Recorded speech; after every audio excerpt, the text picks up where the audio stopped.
Imagine an old wardrobe. On the outside, it is nothing special, a simple piece of wood standing in a dim hallway. But inside that wardrobe, if you push past the coats and the cold smell of winter, there is a snowfall, a lamppost, and a land waiting for you. Now imagine the man who created that world. A man who walked through the harshest winters of the real world long before he imagined the ones in Narnia. A man shaped by loss, war, friendship, faith, and a powerful imagination that refused to die. Today, we step into the life of Clive Staples Lewis, better known as C.S. Lewis, the storyteller who gave generations a doorway into magic.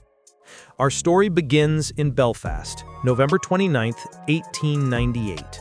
Lewis, called Jack by almost everyone who knew him, grew up in a house overflowing with books.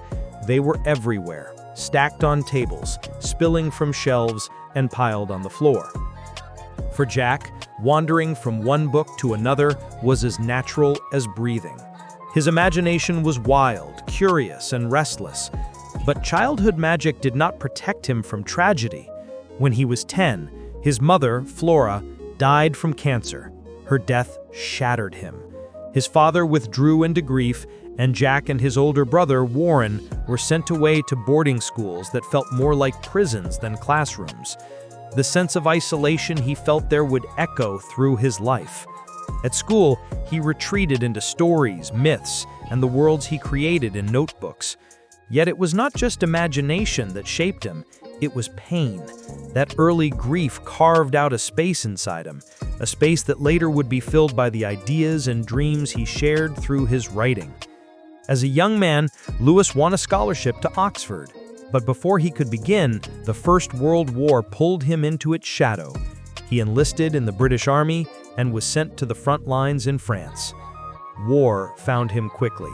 He witnessed friends killed beside him. He saw the brutality of trench life. In 1918, he was wounded by friendly fire. The blast nearly ended his life. He carried the scars of the war in his body and in his mind. Later, he said that the war did not make him lose faith. It simply confirmed that he had no faith left to lose at the time. Lewis had abandoned religion as a teenager and embraced reason with almost militant certainty. He believed in logic, poetry, and the cold clarity of the intellect.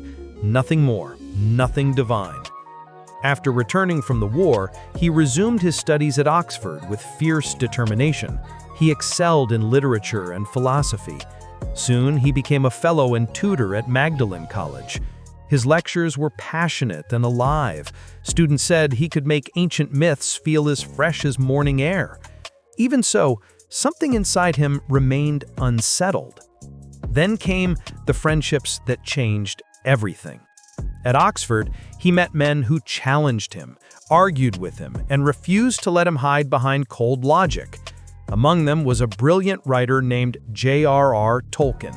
Yes, the creator of Middle-earth. Their conversations lasted late into the night, filled with talk of myth, meaning, morality, and the possibility that stories reveal truths the rational mind alone cannot reach.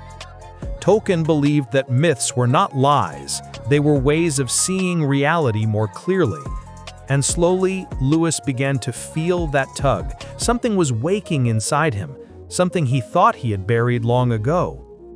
One evening, during a long walk on the path called Addison's Walk, Tolkien told Lewis that Christianity was not just a collection of rules, it was a myth made real. Lewis resisted, he argued, he questioned, but the seed was planted. In 1931, after years of wrestling with belief, Lewis took a long ride to the zoo with his brother. During that drive, he said that he felt something shift within him. When he left for the zoo, he did not believe. When he arrived, he did. It was not dramatic, it was not sudden, it was simply the quiet moment when dawn becomes daylight. After returning to the Christian faith, Lewis began writing not only academic works, but stories and reflections that explored the mystery of belief. He became one of the most engaging Christian thinkers of the 20th century. He wrote with clarity, warmth, and honesty, never pretending to have all the answers. Then came the stories that made him immortal. In the late 1940s, he began writing a tale that had lived in his imagination since childhood. A story of a fawn carrying an umbrella, a queen wrapped in snow, and a lion whose presence was both terrifying and comforting. In 1950, he published The Lion, the Witch, and the Wardrobe. It was the first step into Narnia, a world where good and evil battled, where children mattered, and where the ordinary became extraordinary the moment you opened a door. The response was overwhelming. Children loved it, adults loved it, and Lewis continued the series with joy and energy. But life had another chapter waiting for him.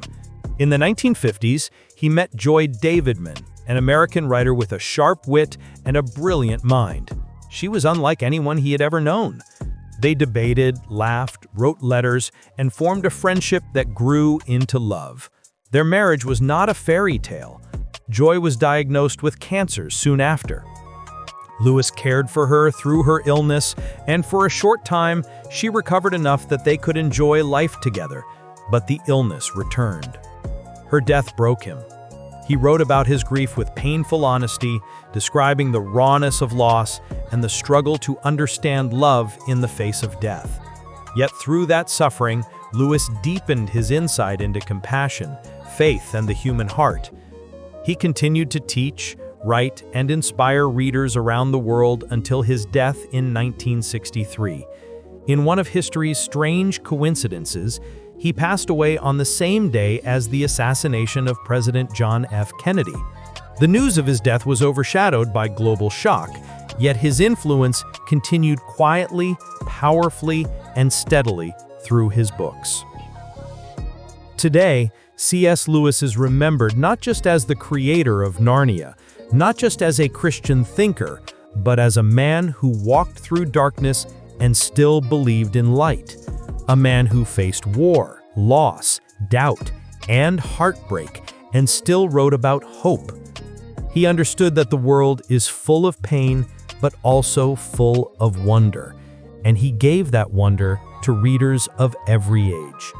In the end, Lewis believed that stories matter because they remind us who we can be. They help us understand the world and ourselves. They show that even in the coldest winter, there is a lamppost shining in the snow, and that sometimes all you need is the courage to step through the wardrobe.